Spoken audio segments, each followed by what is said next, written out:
I would like to welcome guests who've traveled long distances to be here. His impact on the world of music and piano playing resonates for so many across the world. He was, and he will always be known as one of the world's distinguished artist teachers.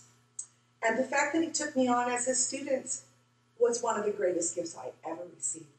We have spent much of the past few months coming to terms with the death of Fernando Laires, which closes an era for many in the music community around the world. I knew and loved Fernando through an evolutionary relationship, first as his student, and then as his colleague and friend. He also performed and taught throughout the United States and throughout the world, and was one of the first Western pianists to recognize the value of teaching in China, a country he visited many times. At the piano, he was both a romantic spirit and a lyrical poet. In conversation, he was a gracious intellectual, a diplomatic philosopher, and an international ambassador for music. His wife, Nolita, remarked that what she admired most about his playing is that, particularly when he played Chopin and Liszt, he sounded as though he was improvising, so naturally free. And when people like this come into our life, we are truly transformed and elevated to be better than we think we can be. One thing that I always admired about Fernando was his ability to hold a point of view opposed to that of his colleagues, while not allowing it to affect his friendship for them. In my experience, that's an unusual characteristic and represents the mark of a superior person. And I will never forget our first lesson together, when after hearing me play, and I was pretty nervous at that first lesson. I had flown from Washington State to Washington, D.C., and 3 days later had my first lesson with him. And he listened, and then he had that effervescent twinkle in his eyes and came over to the piano. And he said, "Now, Jody, you are not a shrinking violet. I can see this.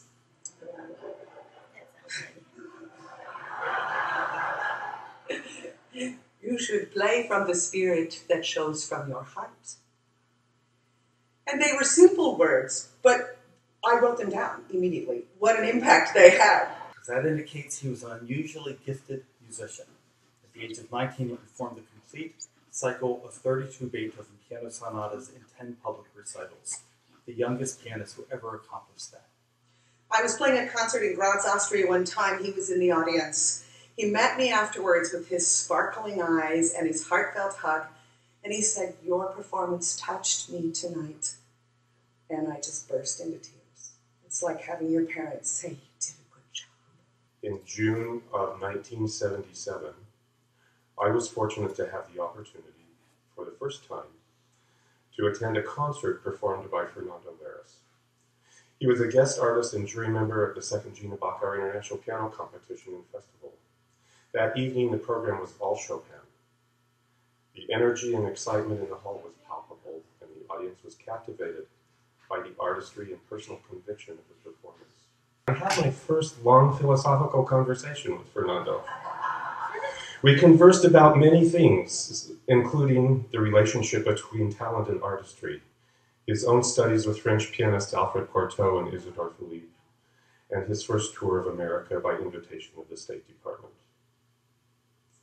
This was also the evening that I discovered that he performed all 32 piano sonatas of Beethoven at the age of 19.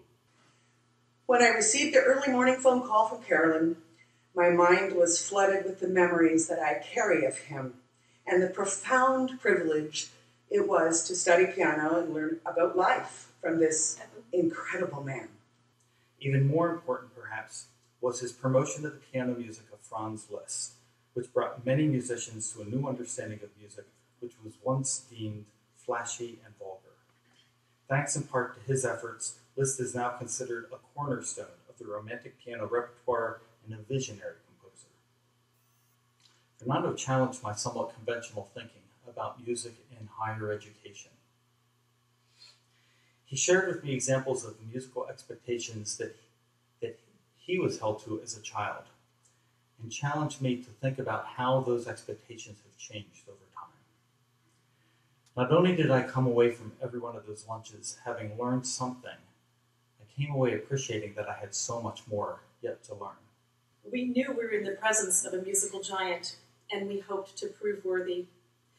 We reviewed our scores while anxiously awaiting the sound of that massive brass door handle to echo through the conservatory's hallway. Fernando's instruction inside of that studio was poetic, colorful, intense, inspiring. He offered larger-than-life musical genius seamlessly paired with sensitive human beauty. And he could be quite tough. We became not only better pianists because of his demands, but we became stronger people. I remember vividly, more than 40 years later, my first lesson with Fernando. His stunning artistry and passion lit a fire in me, and I understood music as I never had before. He molded the sound in the air with hand, arm, and whole body gestures, as would a colorful orchestral conductor. He groaned and growled from deep inside, taking us into the DNA of music and bringing forth a transcendental experience. Fernando spoke of the music through poetry, history, and colorful metaphors. He guided us toward tools to ruminate on our own about music and about life. One of his students, Nancy Backus, went on to become the celebrated creator and editor for the Baroque, Classical, and Romantic Spirit piano anthologies. Fernando Laires is frequently found in the curriculum vitae of leading piano teachers and pianists. I once heard a colleague describe a competition performance. The student's teacher had studied with Fernando. My colleague reported, "I just heard a student play with such exquisite color and said to myself, there's a Laires grad student." That Laires grad student won first prize. In July of 1997, I was fortunate to have the opportunity, for the second time, to attend a concert performed by Fernando Laires. He was a guest artist at an international piano festival held in the historic town of Bohemia in the Czech Republic. I do not know how or why Fernando and I met, but we hit it off and became friends, in part because of our common European backgrounds. Even though he was born in 1925, he seemed to be a European from the time before World War I. And I still remember a performance that made a deep impression on me more than 2 decades ago in Hamilton, Ontario, of one of Liszt's transcendental etudes. It was magic. We talked about life.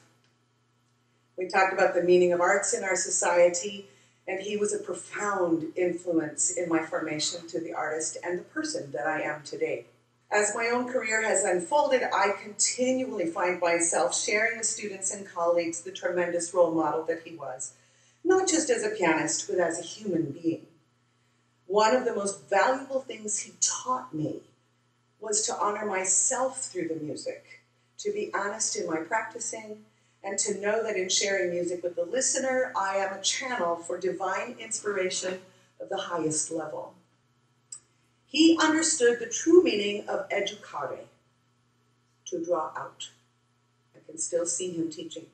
Someone I think Helen referenced a minute ago, right?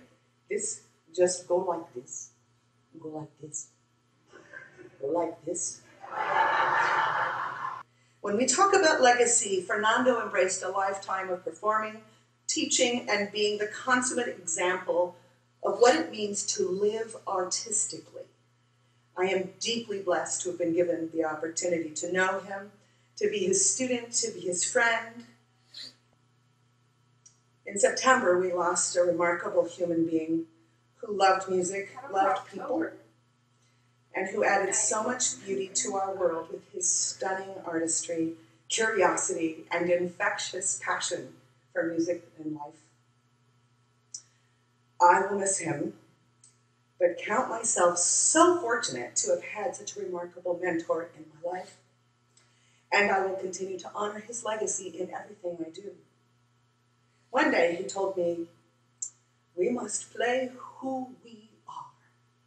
In that moment, we reveal our essence through the music if we are living authentically. So thank you, Fernando, for believing in me and for so many others, and for teaching so many of us the true meaning of artistry. For his life truly was a work of art. Liszt argued that music must never be confused with a mere trade, although it frequently is. The musician, unlike the tradesman, is called upon to serve a higher purpose. He's there to serve the profession. The profession is not there to serve him.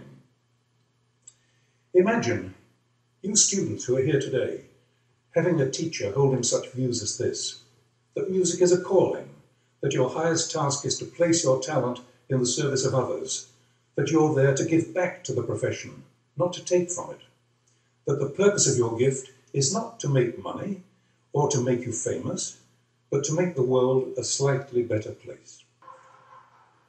Fernando wanted to bring me into the modern age. He sent me a book whose title I can no longer remember, but it was something like Computers for Dummies. I still have it in my library because Fernando sent it with a personal inscription urging me to read it. I did, and I've been using computers ever since. Although between ourselves, I still keep my typewriter as a standby. Fernando had an unusually fine grasp of the English language. This was all the more notable because English was not his mother tongue. I believe that he didn't begin to master English until he arrived in America, when he was already in his late 20s. But he quickly became fluent and ended up speaking and writing English far better than many an educated Englishman. Of course, he never quite lost his Portuguese accent, but that was all part of the charm of the many speeches that I heard him give. Fernando, in fact, was never lost for words. And I recall more than one occasion when, seated behind him on the platform, you had to tug politely on his jacket in order to interrupt the flow and point discreetly to the clock, a reminder that it was time to move on. The prevailing memory I have of Fernando is that beaming smile. Fernando's smile was like the sun coming out on a rainy day. The moment you saw it, you felt at home. And together with the smile went those wide open arms. The two things often went together, and they were never more in evidence than at the annual meetings of the American List Society. The moment he caught sight of you, out would come the smile. The arms would be flung wide open, and Fernando would advance towards you, intent on offering you the warmest of embraces. Now, I'm English. You don't like to embrace. And together with my fellow Englishmen, I don't generally indulge in embraces, especially at committee meetings. A polite handshake is usually enough. Fernando, of course, was a warm-blooded native of Portugal, and embracing was as natural to him as breathing. It's been well said that it's not when a man is born that one should rejoice, but rather when he dies, if he has lived well. Fernando did live well. His multifaceted career remains a stellar example to all those of us who are left behind, to his colleagues, his friends, his children, and to Nelita, his wife and irreplaceable companion. Our thoughts are with them at this time of parting. Fernando touched our lives in so many ways, and I know that I speak for many when I say that we were changed for the better once we were brought into the orbit of his friendship. Thank you, dear Fernando, for sharing so many good things with us. As we take our final farewell, we'll not forget you, and we'll continue to honor your memory every step of the way. The Washington Post once said, Fernando was a pianist who plays not only the piano, but also the music magnificently. As this memorial event draws to a close, let us reflect on the extraordinary life and remarkable career of Fernando Laires while we listen to his breathtaking performance of the first movement of Beethoven's Baustein Sonata. Yeah, this is the first one on his CD. Oh yeah, this is. I love this one. Yeah, this is my favorite.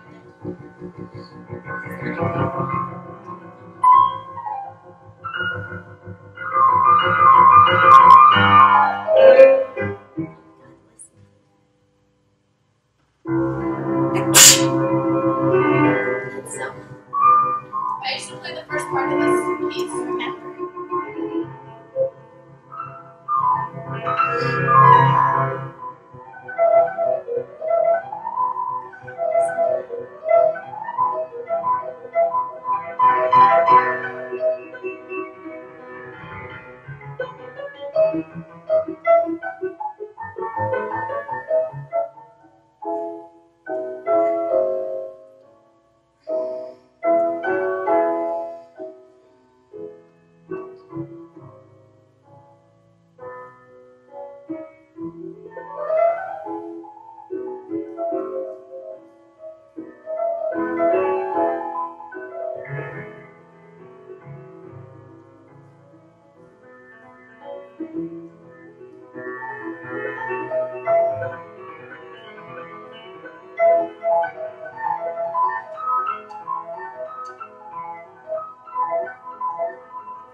the brightest one and she says it.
Did you wake up?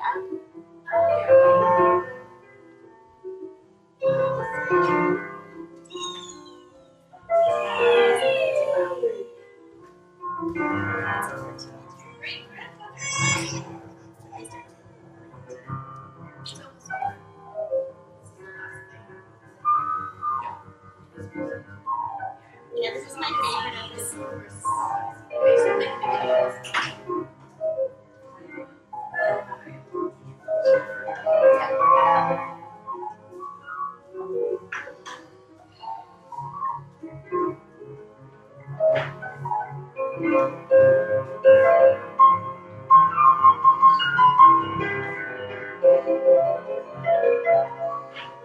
See, that's what you do with a piano. Not climbing. As you play.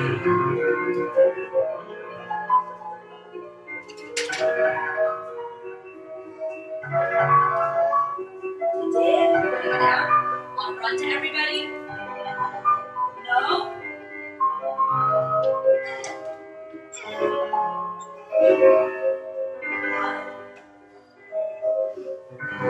What happened?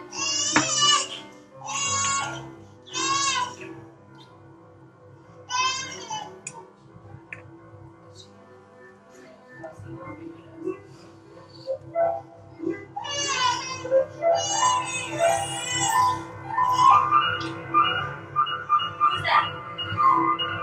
You say Daddy? No, you can't say Daddy. That's cool.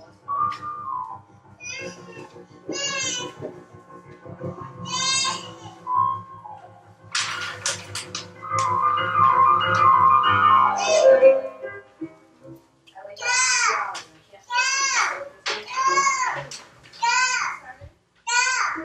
Oh, now you can say Dad, Dad? Just like this on the right. Regular trash.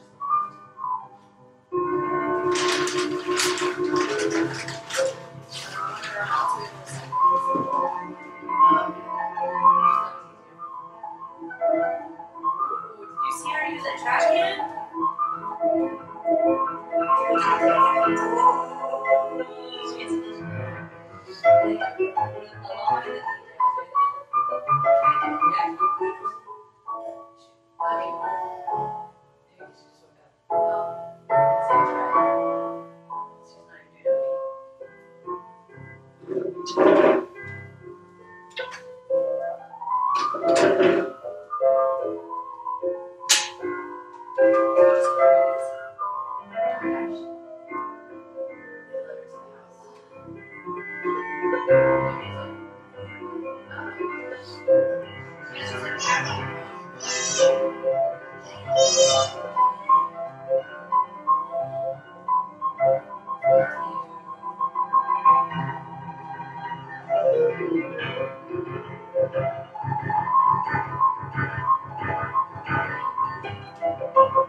you.